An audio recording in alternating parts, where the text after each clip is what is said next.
Guides, आप सब कैसे हैं? भक्ति रस चैनल पर आपका स्वागत है।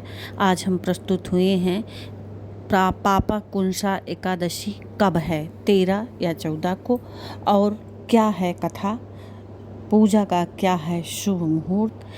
मित्रों, हमारा यही प्रयास रहता है कि हम आपको सरल से सरल विधि द्वारा पूजा पाठ, मंत्र, संस्कार और धार्मिक बातें आपसे शेयर करें। इसलिए हम यह वीडियो बनाते हैं और ये वीडियो आपको बहुत ही पसंद आती है, क्योंकि आप अब हमारे फैमिली से हमसे जुड़ गए हैं। इसलिए आपको हम बताने के लिए तत्पर रहते हैं। आइए जानें पापा कुंसा एकादशी कब है।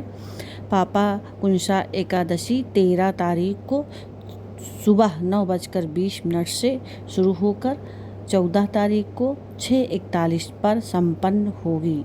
यह अश्विन माह शुक्ल पक्ष की एकादशी तिथि है। 2 दिन रहेगी। जो भक्त उदया तिथि से मानेंगे वो 14 तारीख को रहेंगे, और जो पूरा दिन रहेंगे वो फर्स्ट डे 13 अक्टूबर 2024 को यह व्रत करेंगे। प्रातः दूसरे दिन 14 तारीख को स्नान ध्यान करके पूजा पाठ करेंगे और ब्राह्मण खिला के दक्षिणा देकर ब्राह्मणों को विदा करेंगे। पापा कुंसा एकादशी का शुभ मुहूर्त 13 अक्टूबर को सुबह 7:53 से 9:20 तक, दूसरा 9:20 से 10:46 तक, तीसरा शुभ मुहूर्त 11:46 से 12:36 तक, दोपहर का शुभ मुहूर्त 1:36 से 3:06 तक।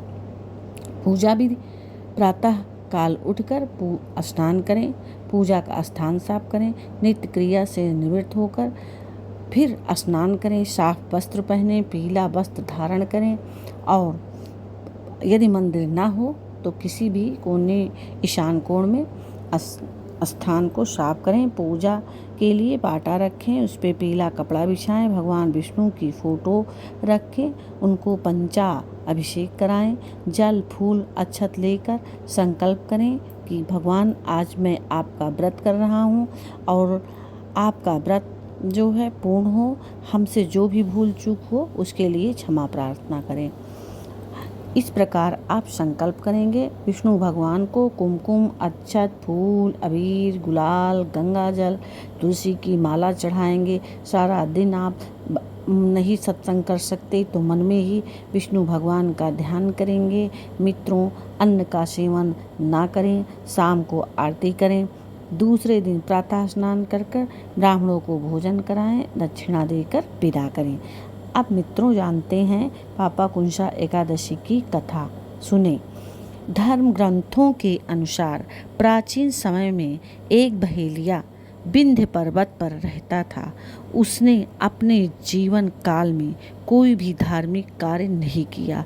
वह अपने परिवार वालों का पेट भरता था और शिकार करता था। शिकार द्वारा उनकी भूख तृप्त करता था। इस प्रकार वह अपने जीवन को यही मुख्य कार्य समझ रखा था। एक दिन भगवान, पूरा जीवन जब उसका इस तरह चलने लगा तो भगवान यमराज उस बहेलिया के पास आए और बोले कि आपने अपने जीवन में कोई धार्मिक कार्य नहीं किया है, इसलिए कल तुम्हारी मृत्यु निश्चित है। यह सुनकर बहेलिया बहुत ही घबरा गया और वह ये सोचने लगा कि अब हम क्या करें। वहीं कहीं एक अंगिरा नामक ऋषि रहते थे। वह उनके पास गया, बोला, हे ऋषवर, आप मेरे कष्ट को दूर करिए, आप मेरे पाप को दूर करिए, आप मुझे उपाय बताइए। हम सारा जीवन शिकार करें और धार्मिक कार्य कोई नहीं किए, अब हमारी कल मृत्यु हो जाएगी, हम कैसे, उपाय बताइए कि हम कैसे मुक्त हों इस पाप से।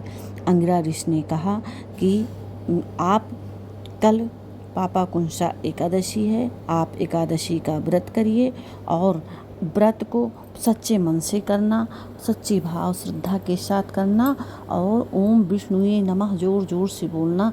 तुम्हारे सभी पाप नष्ट होंगे और तुम्हें मुक्ति प्राप्त होगी।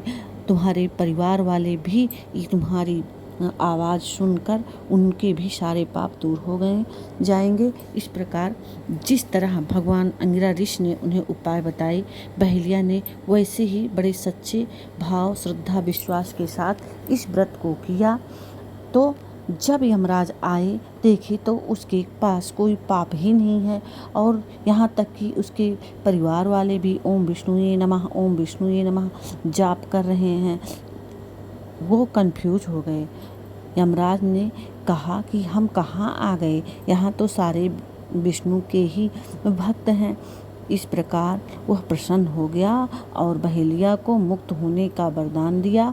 बोला कि आप इस जीवन के सारे सुख भोगोगे, उसके बाद जब मृत्यु को प्राप्त होगे तो आप विष्णु लोक पधारोगे। इस प्रकार मित्रों, बहनों, भाइयों, जो भी इस व्रत को श्रद्धा भाव सच्चे मन से करता है, उसके सारे कष्ट दूर होते हैं और उसको विष्णु माँ लक्ष्मी की कृपा प्राप्त होती है। धन धान्य से उसका परिवार जीवन सुखी रहता है। आप भी इस व्रत को करके अपना जीवन सफल बनाएं।